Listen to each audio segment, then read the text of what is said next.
नाही म्हणत हास्यास्पद आहे ना, मतदारांच्या घरोपर्यंत आम्ही जाऊ असं ते म्हणायला तयार नाही. मतदारांना संपर्क आम्ही करू याच्यावर त्यांचा विश्वास नाही.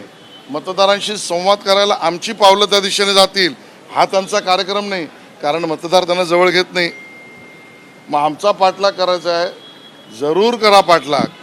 तुम्ही आमचा पाठलाग जरूर करा, मतदार तुम्हाला पाठ दाखवतील आणि वाट लावतील, एवढंच मी तुम्हाला सांगतो. मात्र पैसे वाटपाचं मोठं आणि आज दिवसभर बघितलं तर मुंबादेवीचं दर्शन असेल, ठाकरे बंधू, मराठी महापौर म्हणून घातलेलं साकडं, हा कुठेतरी एक प्रचाराचा छुपा भाग वाटतोय. ते ज्या पद्धतीने बघते अगतिकता आहे.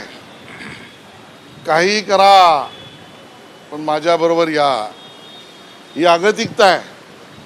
नटसम्राट नाटक आणि सिनेमा आम्ही पाहिला, आता राजकीय नटसम्राट नवीन झालेले आहेत.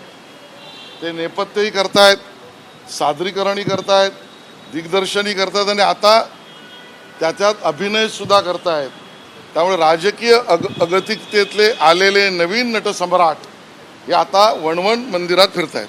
अजित पवारांनी एक आरोप केला 1999 साली जेव्हा शिवसेना युती होती तेव्हा पुरंदर उपसा सिंचन योजनेत 100 कोटी रुपये वाढीव बजेट दिलं पक्षनिधी म्हणून ते करण्यासारखं त्यांना करायला लावलं होतं असं त्यांचं म्हणणं आहे. थेट भाजपवर आलं. मला वाटतं अजितदादांच्या स्मृती या विषयातल्या पुन्हा एकदा पडताळून घेतल्या पाहिजेत आणि ते जे म्हणाले आहेत यातली सत्यता ही त्यांनीच पडताळून घ्यावी.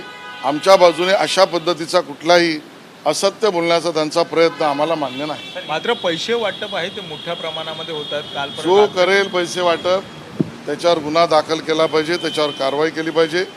निवडणुका निष्पक्ष झाल्या पाहिजेत, पण सोशल मीडियावर येणाऱ्या प्रत्येक गोष्टी या योग्यच आहेत असं मानण्याचंही कारण नाही.